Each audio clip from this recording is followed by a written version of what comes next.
आईसाहेबांची कृपा कळत नाही, पण ज्या वेळेला आपल्याला त्या कृपेची अनुभूती येते, आपल्याला एखाद्या आजारातून, एखाद्या मानवी अस्ताव्यस्ततेतून, व्यस्ततेतून किंवा मोठ्या आघातातून, आध्यात्मिक आधी भौतिक आधी दैवातून प्रवास करावा लागतो, त्यावेळेला प्रतीतीला येतं की मुक्ताबाईची सेवा काही कधी वाया जात नाही. तुका म्हणे श्रम केला अवघा फळासी. ज्या दरबारातलं काहीच वाया जात नाही तो दरबार मुक्ताबाईचा आहे. त्यामुळं या दरबारातलं वायाला जाणार नाही. मुक्ताबाईचं जीवांवर प्रेम आहे, यात काय नवल आहे. मी आता एक दिवस लखन महाराज आम्ही ज्ञानोबारांचं दर्शन घेतो आळंदीला. तर तिथे एक वारकरी आला, ते भोजलिंग काकांची सेवा करणारे साधक होते. ते म्हटले, महाराज मी वडिलोपार्जित भोजलिंग काकांची सेवा करतो.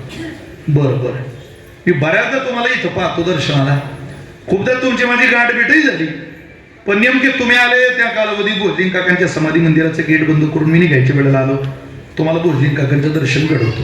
म्हटलं माझं भाग्य आहे. ज्ञानोबारांच्या मंदिरात ज्ञानोबारांनी 14व्या वर्षी भोजलिंग काकांना समाधी दिलेली. त्या भोजलिंग काकांच्या समाधीच्या वरती पांडुरंगाची सुंदर मूर्ती, आई रुक्मिणी आहेत आणि खाली भोजलिंग काकांची समाधी. नाथ महाराजांच्या पाराच्या पुढंच अगदी नाथ महाराजांचं दर्शन करायचं आणि भोजलिंग काकांच्या समाधी मंदिरात जायचं. आम्ही गेलो, दर्शन घेतलं. त्यांनी यथोचित माझा सन्मान केला भोजलिंग काकांच्या समाधी मंदिरात, आणि त्यांनी एक पुस्तक दिलं मला. मग वारीमध्ये लखन महाराजांना म्हटलं आपण बारीतच दर्शन घेऊ. काय आपण काय मत जातो, आपल्याला वेळ आहे, 2-2.5 तास लागणार होते. आम्ही बारीला लागलो. म्हटलं तेवढ्या वेळा ते पुस्तक एक या ग्रंथात काय लिहिलंय वाचून काढू. वाचता वाचता भोजलिंग काकांनी मुक्ताबाईवर केलेलं प्रेम त्यात लिहिलेलं होतं. मायबाप देहांत प्रायश्चित्ताला गेले, शिक्षा ठरली, निघून गेले आई वडील, पण जाताना खूप मैत्रीचं जीवाभावाचं नातं भोजलिंग काकांचं विठ्ठलपंताचं त्यांनी या 4 भावंडांचा सांभाळ केला. त्यात वयानं लहान म्हणून मुक्ताबाईला खूप त्यांनी सांभाळलं, जपलं. त्यावेळेला आळंदीतून सिद्धबेटातून पैठणला जायची वेळ आली शुद्धीपत्रा करता. त्यावेळेला सगळेच भावंड काकांना भेटायला गेले. आधी म्हटले, काका आम्ही आता येतो. किती सकाळीच निघणार आहे, आम्ही स्नान केलं इंद्रायणी मातेचं की आम्ही पैठणकडे येणार आहे. काका म्हटले, मी तुमची बोडवण करायला येतो, मी तुम्हाला आळंदीच्या बाहेर सुरक्षित नेऊन देतो, काळजी करू नका. ब्रह्ममुहूर्तावर भोजलिंग काका सिद्धबेटात आले. स्वतः स्नान झालं. 4ही भावंडांना जवळून भोजलिंग काकांनी पाहिलं. भोजलिंग काकांचं ज्ञानोबाराय समवेत सगळ्यांनी दर्शन घेतलं. त्यांना ज्ञानोबाराय काका म्हणायचे म्हणून सगळेच काका म्हणायचे. त्यांचं नावच काका म्हणून प्रसिद्ध झालं. भोजलिंग काकाच त्यांना म्हटलं जायचं. मुक्ताबाई भोजलिंग काकांच्या जवळ आल्या. त्या ग्रंथात लिहिलेलं आहे, त्या पुस्तकाला मी वाटचालीत वाचलं. मिठी मारली भोजलिंग काकांना मुक्ताबाईने, आणि मुक्ताबाई म्हणतात, काका यांना पैठणला पाठवा, तिघांना. मी काही पैठणला जात नाही. का ग बाई, माझी काही जायची इच्छा नाही. मग तू एकटी राहशील या सिद्धबेटात? हो हो, मी इथंच राहील, मी काही पैठणला जात नाही. बर बर, अगं पण काय जात नाही? त्यावेळेला भोजलिंग काकांनी, असू द्या आजी बसा,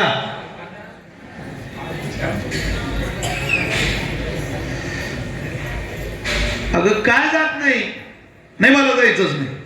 ही गोष्ट ज्या वेळेला भोजलिंग काकांनी संत श्रेष्ठ ज्ञानेश्वर महाराजांना सांगितली, माऊलींनी निवृत्तीदादांना सांगितली, पण 2 भाऊ मुक्ताबाईला विचारता, मुक्ते का ग तुला पैठणला जायचं नाही?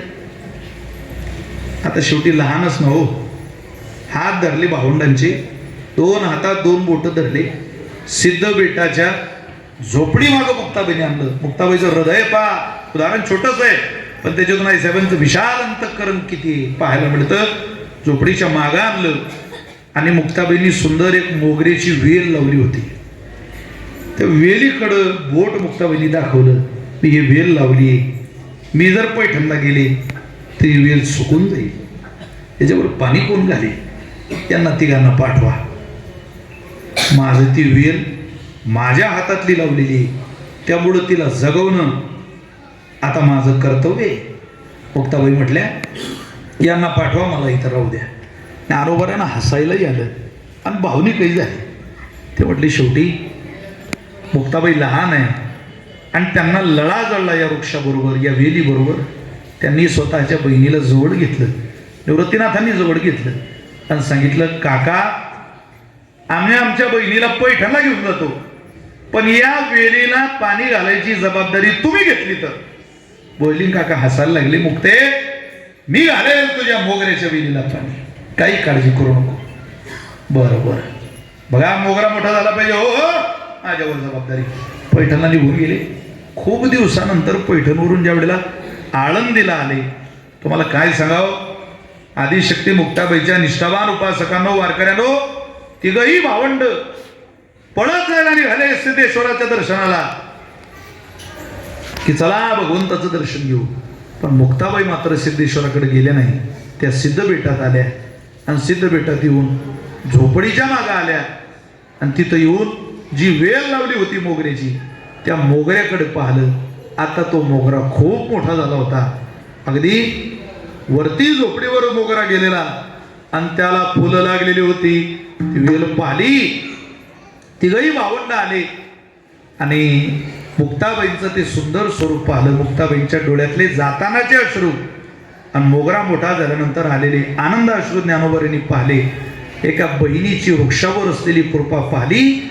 त्यावेळेला मुक्ताबाईंकडे पाहून ज्ञानोबा म्हणतात, जशी मुक्ताबाईच्या हातची वेली इतकी मोठी होते, तशीच माझ्या बहिणीनं माझ्या मुखातून काढलेली ज्ञानेश्वरी नावाची वेली या विश्वावर इतकं मोठं अधिराज्य गाजवणार आहे की त्याचा एक मोठा वेल, मोठा पसारा आकाशापर्यंत जाऊन या पारमार्थिक साधनेची उत्तुंग शिखरावर पोहोचलेली ती उंच भरारी पाहायला भेटणार आहे. पण इतर तर कोणाच्या कृपेने नाही. ज्ञानदेव म्हणे बली मुक्ताबाई, दाखविली सोय आम्हा लागे. त्यातली लोथ माऊली शांत बसले नाही. मुखातून वचन बाहेर आलं, किवलेसे रोप लावियले द्वारी, त्याचा वेलू गेला गगनावरी. अरे द्वारी म्हटल्यावर ज्ञानोबारांचं एकच द्वार आहे, ते म्हणजे सिद्धबेट. सिद्धबेटाचंच द्वार ज्ञानोबारांनी बंदही केलं आणि सिद्धबेटाच्या दारातच मुक्ताबाईंनी वेलही लावली. त्याचा वेलू गेला गगनावरी. मोगरा फुलला, मोगरा फुलला, फुले वेचिताची बहरू कळीसी आला. आपल्याही आयुष्याचा, आपल्याही संसाराचा आणि आपल्याही उपासनेचा खरोखर मोगरा फुलावा असं वाटत असेल तर जीवनभर म्हणा. तुका म्हणे नको वरपंग देवा, घेई माझी सेवा भाव शुद्ध, तरीचा आजीव सुख पावे माझा, बरे केशी राजा कळो आले मुक्ताबाई. मुक्ताबाई, मुक्ताबाई, मुक्ताबाई, आदिशक्ती मुक्ताबाई, शक्ती मुक्ताबाई, जगन्माता मुक्ताबाई, जगन्माता मुक्ताबाई, ब्रह्मचित कला मुक्ताबाई, ब्रह्मचित कला मुक्ताबाई, श्री संत मुक्ताबाई, संत मुक्ताबाई, आमची आई मुक्ताबाई, आद्यत्रय जननी मुक्ताबाई, माऊली माझी मुक्ताबाई, ओ दाता ठाव देवाचा, ज्ञानेश्वर माऊली, ज्ञानराज माऊली तुकाराम.